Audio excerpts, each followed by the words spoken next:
Hello, I'm NASA astronaut Jessica Meir, recently returned from my mission on the International Space Station, where I spent just under 7 months in space. I've been back for less than a week now, so still trying to adjust to gravity.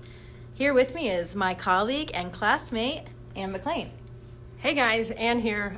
Really lucky to be here with my mission to support Jessica right now. As some of you may remember, it seems like forever now, but I got back from space just under a year ago, last June. So spent 6.5 months up on the International Space Station just before Jessica got there. And now I'm very happy to be one of her ground support teams. And we definitely need a lot of support when we get back. Still adjusting to the gravity and everything feels really heavy. You don't really quite feel normal. I think it'll take a few weeks before I'm back to myself, but luckily we have close friends like Ann here to help us through. Yeah, actually we were just talking about that. So, it's funny when you get back, and everybody always says, well, what does it feel like to get back? And I think every day is really different. And so it's kind of fun having these conversations and remembering kind of what I went through. And so Jessica's been back for 3-4 days now. And so we were just talking about that. So what does your body feel like right now? It feels really heavy. I feel like there's this pressure pushing down on my shoulders, on my legs. I feel like I weigh twice as much as normal. And I tried to take a few steps running across the gym and doing my reconditioning. And when you do the upstroke, it felt kind of normal. But when I came down, I felt like I was an elephant crashing down to the floor. It just has this weird altered sense of weight and mass. For example, when I pick up my iPad, I feel like it weighs 30 pounds. My laptop computer feels extraordinarily heavy just because we're not used to things weighing that much for us in microgravity. Yeah, we had that funny conversation we got back about, we were using our tablets just to, we fly back, we land in Kazakhstan and we fly on an airplane back here halfway across the world to Houston. And so when I remember just what Jessica just said, I picked up my tablet to watch a movie, and I am not kidding you. I knew that I was in gravity cognitively, but this thing was so heavy. I thought, did NASA buy bulletproof, tablet covers since I was gone? I was so heavy I couldn't even watch it. And it's funny. So she brought it up the same thing. Yeah, it does definitely take your brain some time to adjust to all of this, just like it takes our brain some time to adjust to being in weightlessness and microgravity. And I think the big thing up there is really adjusting to this volumetric sense of using all of that three-dimensional space on the space station. Here on Earth, we're using this more two-dimensional space in front of us. We're not using all the space on the ceiling or on the walls, but in space we do. And so I think it's this kind of overload for your brain to interpret all of that when you're in space. Now coming back down here, it's kind of like an overload in another direction. There's all these people, there's things that we're not really that accustomed with in our smaller, more isolated environment up there, but I guess isolation is the key. We're experiencing a lot of that down here now too. Yeah, no kidding. And that mapping is really interesting because I remember when I first got up to space station, and Alex Gerst from Germany and Serena Anden were up there, and I remember thinking, okay, how do you tell which module you're in? And now that I think it's such a funny question to even ask because, you get so used to it. And so I'd try to look at okay, what are my cues for where I am or where I'm going or which direction I need to turn after I go through a hatch.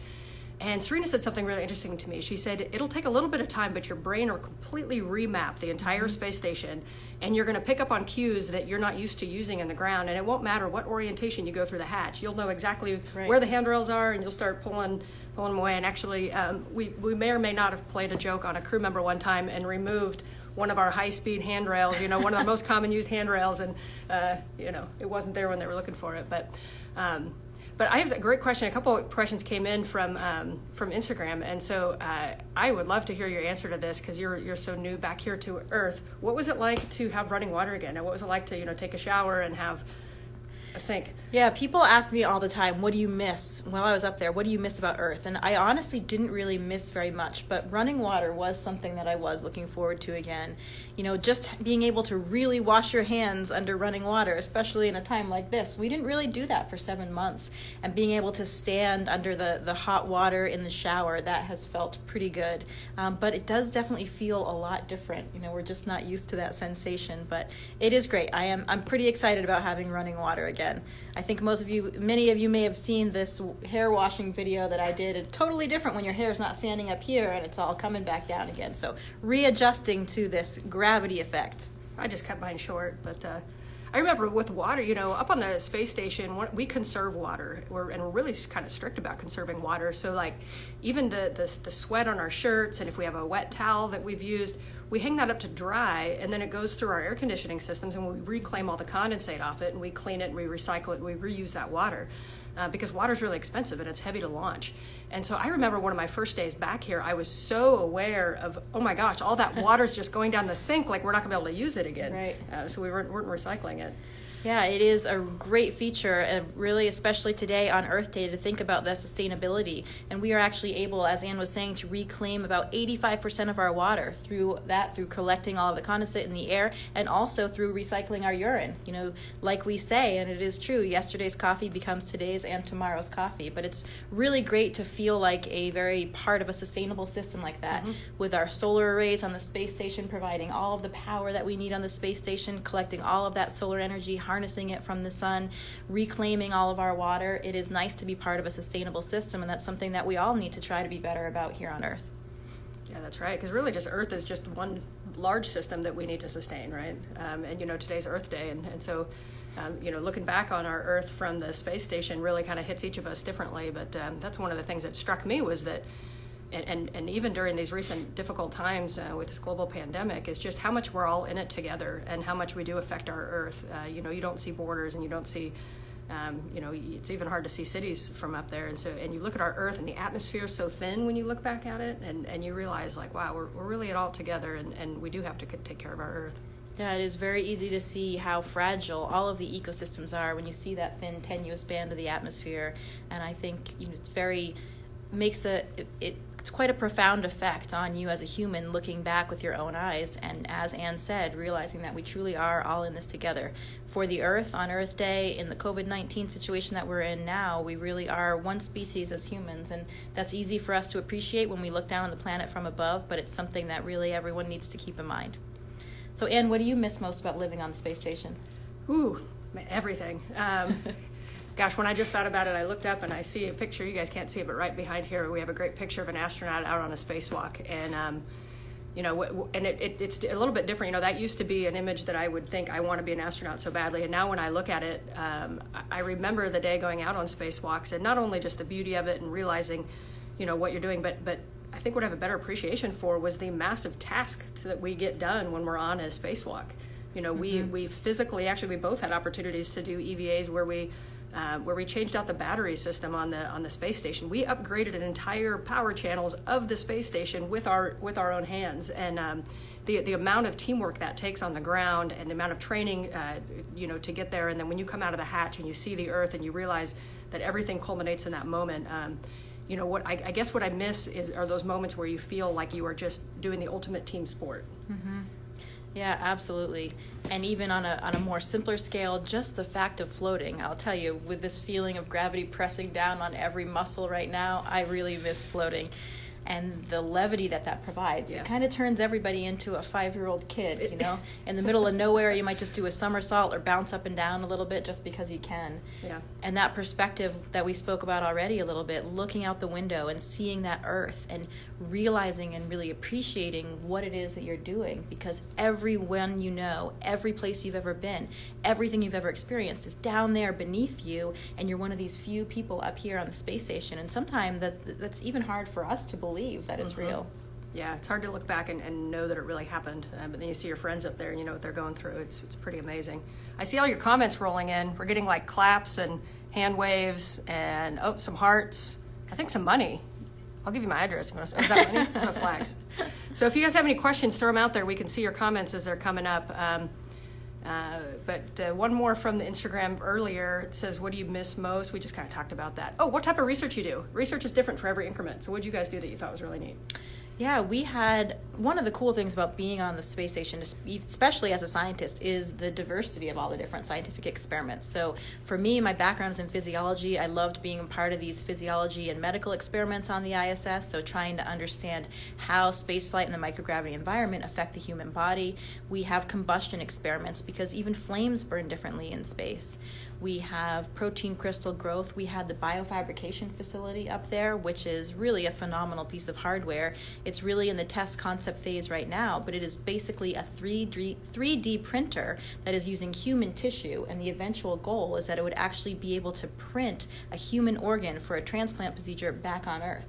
And the idea there is when we try to make artificial organs here on Earth, you need to have some kind of support structure in there in order for the tissues to grow thick enough to form an organ.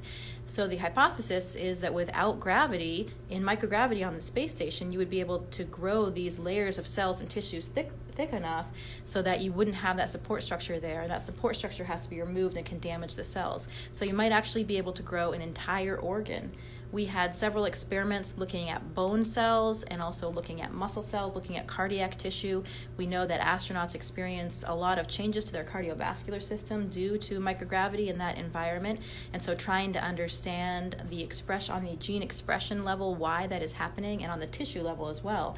We've done a lot of experiments in the past measuring some of those cardiovascular aspects, but not really at the tissue level. So we had these little tissue engineered muscles that were spontaneously contracting, just like our heart muscles, and we were fixing those at different time points so that we can analyze them and see how microgravity is changing those muscle cells. We were growing Mizuna lettuce, so that's really important for the future exploration, having a sustainable food source. So we had two different types. We had Mizuna lettuce, which we actually got to harvest and eat. You had some of that? We had some, but we were in the early part of the experiment where we each got like a kind of a leaf. So it looked like your harvest got a little bit better. We did actually get to have a whole salad, and that was a great treat for us to have some fresh vegetables up there. And just before leaving, actually, I started an experiment that was growing romaine lettuce. So Chris Cassidy's up there now. He'll be monitoring the growth of those ones. Well, good. They'll get lots of lettuce back. And so for those of you who don't know, Jessica and I were classmates when we first got to NASA, and I saw a question pop up about what our backgrounds were. And, Jessica's a scientist, and I was a aeronautical engineer, test pilot. And what's really fun is that we've been friends since we got here, and we both came in with such different skill sets. And some of my early training, I remember when I did all the same type of science, a little bit different experiments, but much of the same genre of science when I was up on space station. And so I had to get taught that, when I was at NASA. I didn't have a background in that. And I went through some science courses with Jessica here next to me. And, I highly recommend the first time you learn science to have a PhD scientist next to you answering all your questions. And what was really neat about it to me is that I realized how, it's going to kind of sound goofy, but how rigid the science actually is. I guess I had this picture in my mind, like, you make a hypothesis and then you go, there's a bunch of gray area and you go figure it out. But something that I learned from Jessica, what I learned now on the International Space Station is how scientists put together very rigid criteria for finding answers to big problems. And that was such a cool thing to be part of on the facility. But the ISS is a national laboratory, actually. That's right. And so there's a segment of the International Space Station is designated a national laboratory. And what that means is that our national laboratories across the country are funded by the government. The research is conducted for the good of the people. It's these big multidisciplinary problems. They're not, they're not for private companies, but they're for the good of all of us. And so it's really exciting to be part of some of that research on the space station. Right, and it's something that, we're using these results that really belong to everyone. It's not really to just one entity. So it's pretty exciting that we have the International Space Station designated as a national lab. I think that's an important aspect of what we do.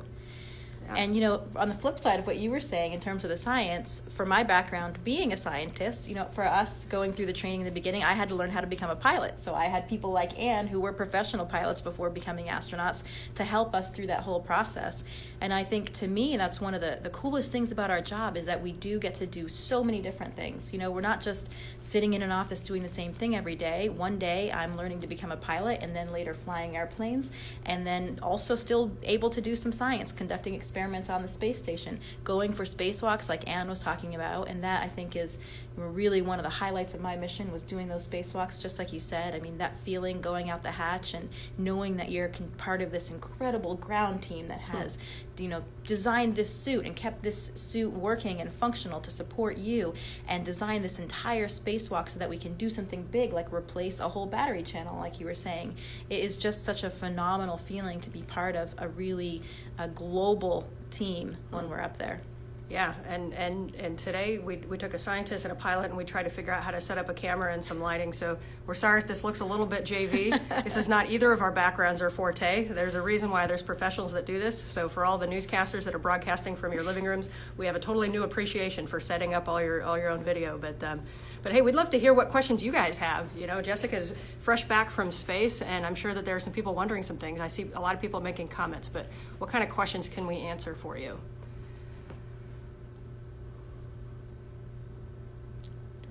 All right, well, keep your eyes peeled on there, and let's see what else we have.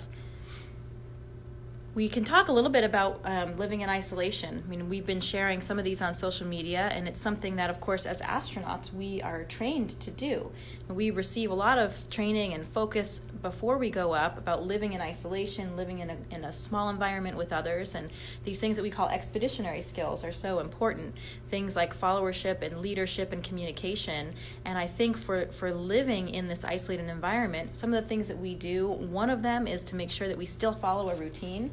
It's a bit easy for us on the space station because we have a whole ground team that plans our days for us, but keeping that routine is really good for your psychological well-being, and exercise is hugely important, not just for your physical health, but also for your mental health. We have a strict regimen of physical fitness on the International Space Station, and I know it's a little bit difficult to do right now when your gyms are closed, but you got to use a little bit of creativity, and I know some places even are checking out gym equipment and stuff like that. So get that heart rate up and keep the exercise going. Keep communication going, chats with your friends and families. That's something that we do regularly on the space station. We have video chats with our loved ones every week, and we can make some calls to them as well. So all of those things are really important, I think, in order to live happily in isolation, and like everybody is doing down here now. Yeah, and actually I saw another question come up about social distancing and protocols, and I guess it's when you look at us, you know, obviously we're closer than 6 feet, so but there's nobody else in this room, and there's nobody else supporting this. We have a very, very small team to include the doctors and just a couple support personnel that we quarantined for 2 weeks prior to our crew getting back. We underwent medical tests to make sure that we were all clear so that we could support them. You know, and as I say, you can't support a wobbly crew from too far away, and so there's only a very small number of us that the crew can be around right now. So it's a different situation that they came back to, but we at NASA do take it very seriously. To take the experts' guidance on flattening this curve, and it's all of our responsibility right now. I saw another question pop up there that I think you should answer, and it was about working in the spacesuit gloves. How do you work in gloves that are so big? Yeah, so one of the things that we train very heavily before flight is learning how to use that spacesuit. It is a very awkward process because you're in this pressurized suit, you weigh over 400 pounds when you're in it, your body is kind of in this altered state when you're out like this, and everything's pressurized. So those big bulky gloves are not only large in order to have all those layers to protect you from all the elements from the vacuum of space and from any micrometeoroids, but they're also pressurized. So every motion with your hands is like kind of counteracting an exercise ball. So the good thing is we have a lot of muscle memory because we train for hours and hours and hours in the neutral buoyancy lab, our big pool here in Houston, where we get all that muscle memory and how to live and how to work in the suit effectively. It is difficult, probably the most challenging thing that we do as astronauts mentally and physically, but I would say the most rewarding as well, because when you're out there on a spacewalk, there is just no denying it is one of the most extraordinary feelings ever when you're out there and you're it's like being in your own little self-contained spaceship, really, that suit, because it is the one thing that is supporting your life. You are only separated from the vacuum of space by this one visor in front of you, this thin visor, and it really is a testament to the amazing ground teams here in Houston who have designed and are maintaining that suit and training us how to use it so effectively.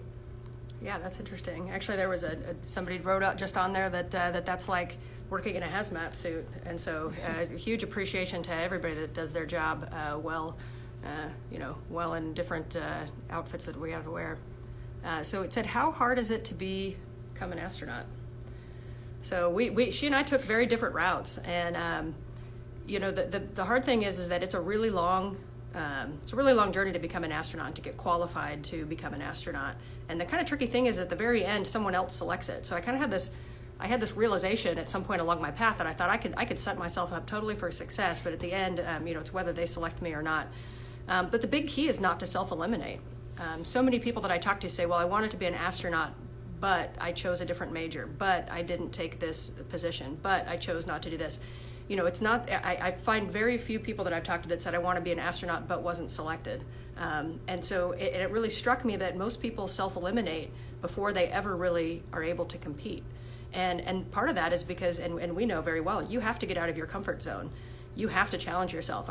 There are days where I was signing up for classes or moving to different cities and just thinking, what am I doing? Like, why am I pushing so hard? I don't know if I'm going to succeed. I don't know if I'm good enough for this. I had my doubts. I had my failures along the way. But the common thing with all the astronauts that I work with is we're the type of people that you hit that failure, you hit that roadblock, you hit that fear, and you push through. What do you think? No, I totally agree. Stephen Colbert asked the other day, or actually he stated the other day, well, I wanted to be an astronaut too, but I gave it up to be a comedian. So going right along with that. I think we're all pretty happy that Stephen Colbert is where he is.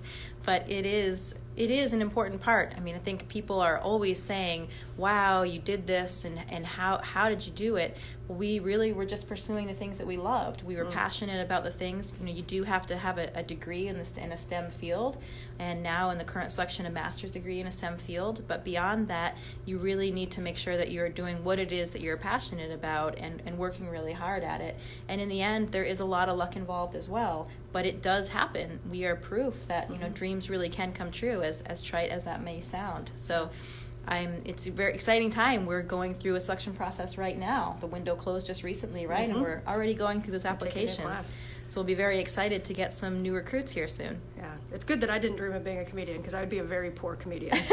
That wouldn't be a very fruitful career for me. I saw another question about what can girls in particular do, and something that hope with Jessica and I sitting here and many others in our office, and it doesn't matter if you're young boys and girls, men and women, different religions, different ethnicities, different races, different backgrounds. We are an extremely diverse office. Our office looks like the rest of the country, and so what I tell girls and boys is to set the bar high. We need your best. So dream big, keep going toward it, and only listen to the people that tell you that you can. I'm here to tell you there are people along my path that said there's no way you're ever going to be able to do that. Nobody ever gets selected to be an astronaut. And, somebody did, right? So there is that chance, but you have to choose to go for that chance. And you have to choose to go through it for it. And Jessica said it best, go do something that you're really passionate about, because you're going to be better at it and you're going to enjoy it more. And one of the cool things that makes our job so much more interesting, so much more fulfilling, and I think makes us so much more successful, is the fact that we have that diversity now. If you had a group of people on the space station and they all looked and had exactly the same backgrounds, it really wouldn't be a very dynamic place, because you'd probably have only one way of solving a problem. Instead, if you're met with a challenge, but you have 6 different viewpoints, 6 different experience bases, that is the best way to solve a problem, and to do that successfully and to make it much more interesting. So the diversity adds so much, and there are countless studies on the earth that really do show that you have much more successful and much more productive and much happier cohorts and teams on the ground when you have that diversity and inclusion. Yeah, really well put. Somebody asked about space junk, and we're in orbit about 250 feet, a lot more than that, 250 miles above the surface of the Earth. And we are not the only thing in orbit.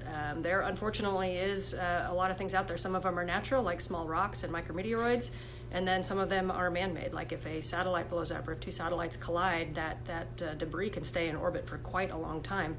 So first and most importantly is I think that we have to approach space exploration from a very responsible standpoint. We cannot put up items that we cannot control and bring back and have a safe disposal plan for.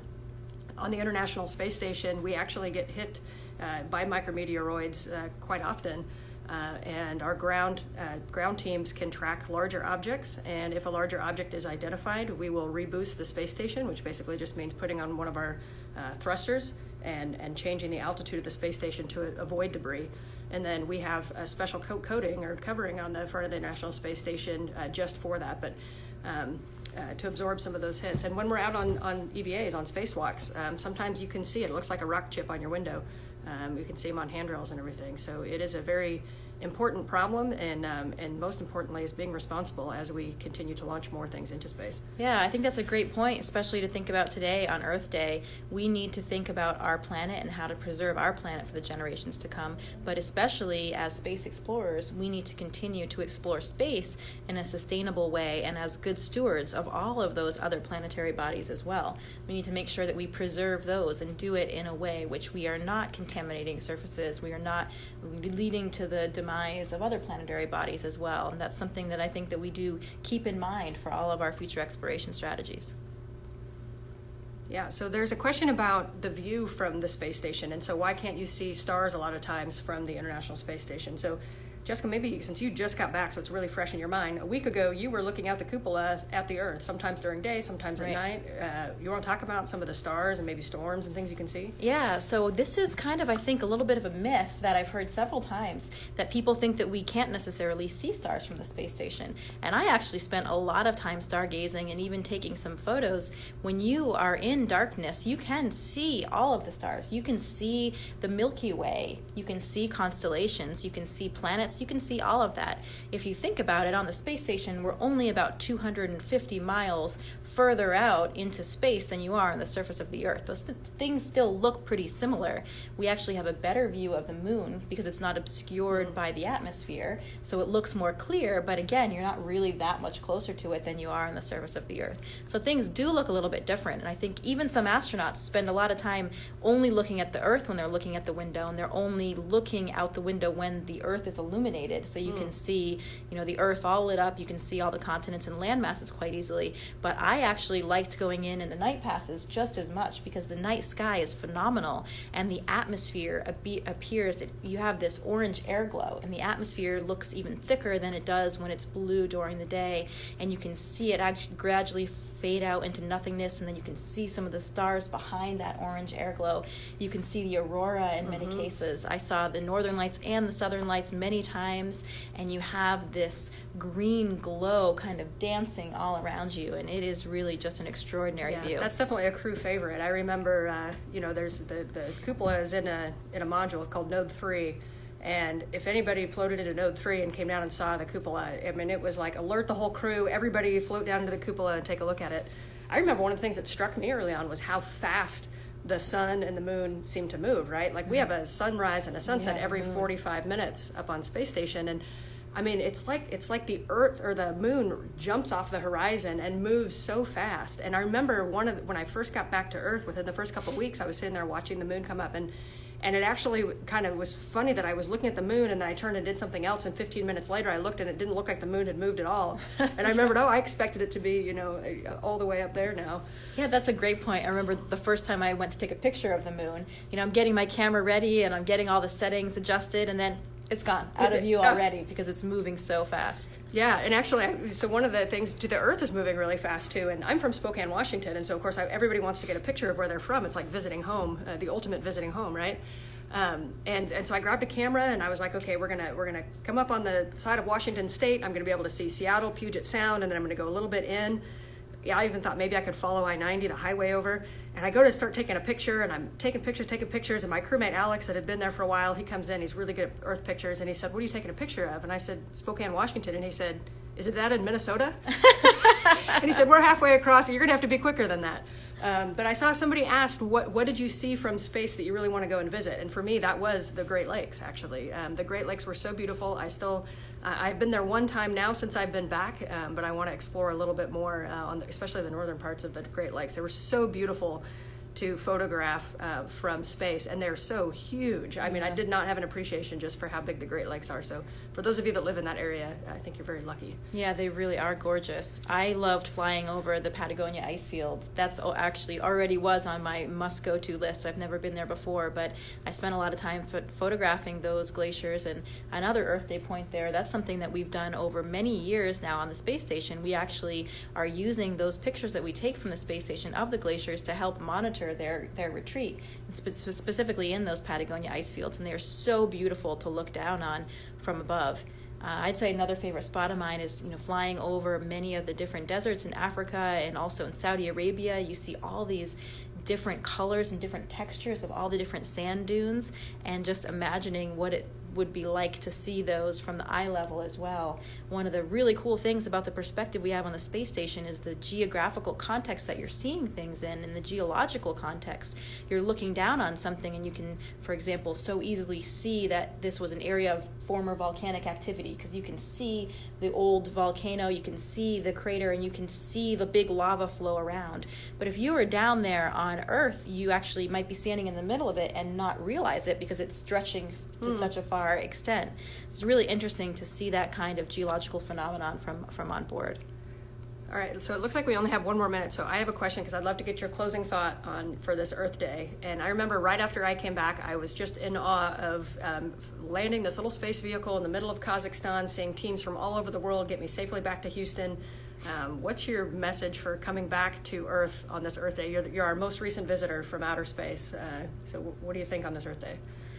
Well, I think that if everybody could just take one moment to appreciate how extraordinary our planet is and to think of one thing that they can do in order to try and preserve this planet for the generations to come. You know, it really is up to all of us to take action, and maybe that action is a very small one. Maybe it's using less plastic, maybe it's recycling, maybe it's eating more sustainable food sources. Even one thing that you can do, when we do that on a global scale, it really can have some extraordinary consequences. So we're all in it together, huh? We are absolutely all in it together. Right. I think that's the number one thing for us to realize. All right. Well, now this scientist and this test pilot have to figure out how to get off of live Instagram. How long do you think that's going to take us to figure out? All right, I think I got this. I see Somebody the want end. to type us? Somebody want to type us some instructions? Thank you, everybody. It was great checking in with all of you today. We appreciate the great questions, and stay tuned on @NASA and our other social media accounts for more. Thank you. Take care, everybody.